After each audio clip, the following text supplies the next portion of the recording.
Hello everyone. So last video में हमने discuss किया था intensity of electric field due to an electric dipole in axial position. आज हम डिस्कस करेंगे सेम डाइपोल के लिए इलेक्ट्रिक फील्ड बट इस बार इक्वेटोरियल पोजीशन पे। इक्वेटोरियल पोजीशन का मीनिंग होता है डाइपोल है और उसका परपेंडिकुलर बाइसेक्टर पे कहीं पे कोई पॉइंट लेके आर डिस्टेंस पे फ्रॉम इट सेंटर वहाँ पे इलेक्ट्रिक फील्ड कैलकुलेट करनी है। ये डेरिवेशन भी आईएससी, सीबीएसई और स्टेट बोर्ड्स के लिए बहुत इंपॉर्टेंट है। 3 मार्क्स इसका भी वेटेज रहता है। चलिए सो डेरिवेशन शुरू करते हैं। So suppose we have an electric dipole like this plus q and here minus q. Then we have a perpendicular bisector of the dipole like this. This is the center of the dipole O, and this is the point P at which we have to determine the intensity of electric field. The position of this point P is r from its center.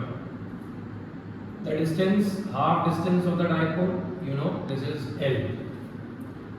So to calculate electric field at point P, first of all we should complete the triangle. Let us join plus q to P as well as minus q to P. ये और ये plus q and minus q इन दोनों charges की यहाँ पर electric field calculate करनी है। फिर से वही बात है कि वहाँ पर दो इलेक्ट्रिक फील्ड होगी, दोनों इलेक्ट्रिक फील्ड के मैग्नीट्यूड कैलकुलेट करेंगे, डायरेक्शन कैलकुलेट करेंगे और फिर उनका वेक्टर सम ले लेंगे। वेक्टर सम करने के भी दो तरीके हैं, एक ट्रायंगल या पैरेललोग्राम मेथड से वेक्टर सम करेंगे और दूसरा तरीका है हमारे पास जो ज़्यादा कन्वीनियंट और ज़्यादा इजी है, दैट इज कंपोनेंट मेथड। दो वेक्टर्स होंगे, उनके कंपोनेंट करेंगे वाई एक्सिस एक्स एक्सिस पे और फिर उन कंपोनेंट्स की हेल्प से वेक्टर सम कैलकुलेट करेंगे। सबसे पहले electric field at P due two plus Q की बात करें तो यहाँ पर प्लस Q की electric field along this line away from the positive charge like this ऐसे होगी, and the electric field of minus Q will be again along this line towards minus Q. These two electric fields will be like this. So दो electric field हैं, इनके directions में निकल आई हैं। Let us draw some angles. If we assume this angle to be theta, then this will definitely be theta because these two triangles are congruent. So ये दोनों angle theta होगा। If we draw horizontal at point P, then this angle will be theta, this angle will be theta. Why? ये theta है तो ये theta हो जाएगा। This is called corresponding angles. And ये थीटा हो जाएंगे, these are called alternate angles.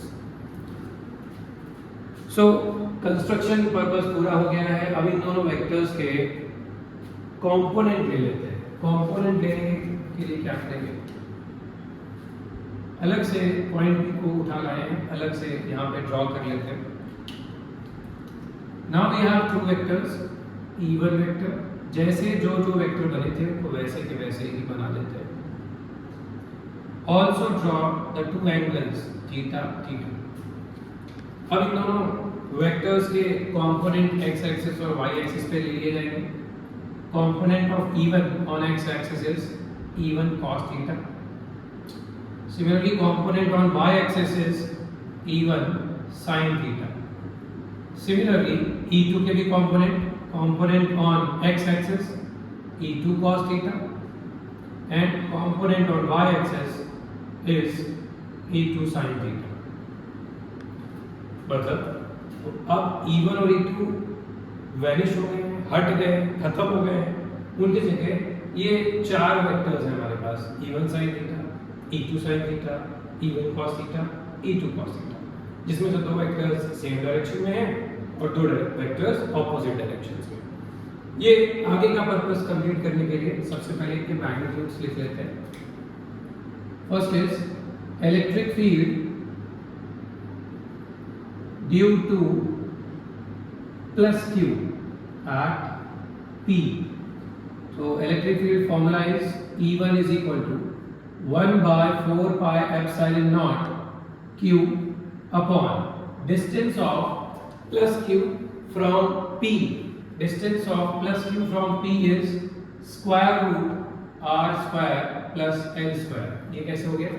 ये r है, ये l है, हाइपोटेनस के लिए आप पाइथागोरस थ्योरम लगाएंगे तो ये r square plus l square हो जाएगा। यहाँ पे डिस्टेंस का स्क्वायर रखना है, ये हमारी डिस्टेंस है, इसका स्क्वायर करेंगे तो it will be r square plus l square. Similarly, electric field due to minus q at p, again at p, that is written as E2, that is again 1 by 4 pi epsilon naught q upon, last video में आपको बताया था मैंने कि यहाँ पर electric field लिखते समय चार्जेस का साइन क्यों नहीं लेते हैं। अगर आपने नहीं देखा है तो लास्ट वीडियो एक बार चेक करिए, वहाँ पे बताया गया था कि प्लस क्यू और माइनस क्यू इवन इंटू निकालते समय क्यों नहीं यूज करते हैं। फिर डिस्टेंस, इस बार इसकी डिस्टेंस माइनस क्यू की प्लस पॉइंट पी से लेंगे तो ये डिस्टेंस फिर से square root r square plus l square हो जाएगी, तो उसका भी स्क्वायर करेंगे तो वो डिस्टेंस फिर से r square plus l square. Even into के मैग्नीट्यूड्स कैलकुलेट करने के बाद पता चला कि दोनों के मैग्नीट्यूड इक्वल है। जैसे ये दोनों मैग्नीट्यूड इक्वल हो गए, E1 sin theta, E2 sin theta, since they are in opposite direction to each other, ये दोनों cancel out हो जाएंगे। Means finally now we have only two vectors, E1 cos theta, E2 cos theta. So net vector, net intensity of electric field will be E1 cos theta plus E2 cos theta because they are in same direction. तो ये करने के लिए आपको पहले cos theta calculate करना पड़ेगा। cos theta के लिए out of these two any one triangle we can take. So for cos theta we can say base upon hypotenuse. So base is L, hypotenuse is square root r square plus L square. Even है, E2 है, cos theta है, so similarly net electric field at P will be E1 cos theta plus E2 cos theta. Both values are same, so we can also write it as 2E1 cos theta. Let us substitute all the values we have. So E is equal to 2, E1 or E2 whatever is 1 by 4 pi epsilon naught q upon r square plus L square into cos theta is L upon root r square plus L square. Here we can see one more thing, 2ql, 2ql, this will give you P. P is equal to 2ql, that is written as electric dipole moment. इसको substitute करेंगे equation में, क्या आ जाएगा? E is equal to 1 by 4 pi epsilon naught, ये तीनों को मिलाकर के हो गया P, एंड यहाँ पे देखिए ब्रैकेट है r square plus l square whole power कुछ नहीं मतलब 1, स्क्वायर रूट है means whole power 1 by 2, 1 plus 1 by 2 is 3 by 2, r square plus l square whole power 3 by 2. This is the final expression of intensity of electric field due to an electric dipole in equatorial position. अब इसी में एक special cases है, जैसे last video में आपने axial position के लिए भी देखा था, यहाँ पे भी for smaller dipole, if we have a smaller dipole it means r square will be very much greater than l square, hence L square can be neglected. L square can be neglected. इस equation में L square को neglect कर देंगे, R square की whole power हो जाएगी 3 by 2, 2 से 2 cancel हो जाएगा, E का final relation 1 by 4 pi epsilon naught P upon R cube हो जाएगा, P upon R cube। ये फॉर्मूला लिमिटेड है, this formula is applicable only for smaller dipole, but ऊपर वाला formula this can be applicable for all types of dipoles।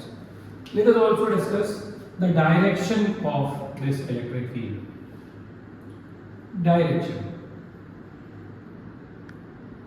So we can say as E1 cos theta, E2 cos theta are in same direction, they are added up. So net electric field will also be in the same direction as E1 cos theta, E2 cos theta. Means if we draw the direction of E vector in this diagram, it will be like this. And similarly, if we draw the direction of P vector, that is electric dipole moment, that is from minus q to plus q. इस particular diagram में P vector towards left है, E vector that is net electric field towards right है। ऐसे relations में, ऐसे directions में term use करते हैं as E vector is anti parallel, ऐसा वर्ड यूज करेंगे, anti parallel to P vector. जिधर भी P वेक्टर होगा उसके ऑपोजिट डायरेक्शन में होगी, बट सेम लाइन में नहीं होगी। लाइन अलग है बट डायरेक्शन ऑपोजिट है। टर्म यूज करेंगे एंटी पैरेलल। इसका ग्राफिकल रिप्रेजेंटेशन भी समझ लेते हैं। Graphical representation,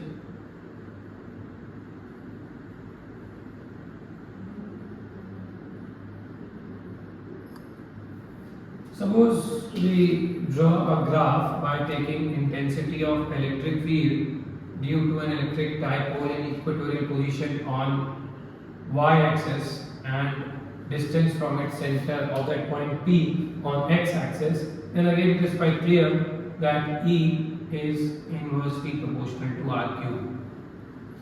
In that case, the electric field relation graph will be like this.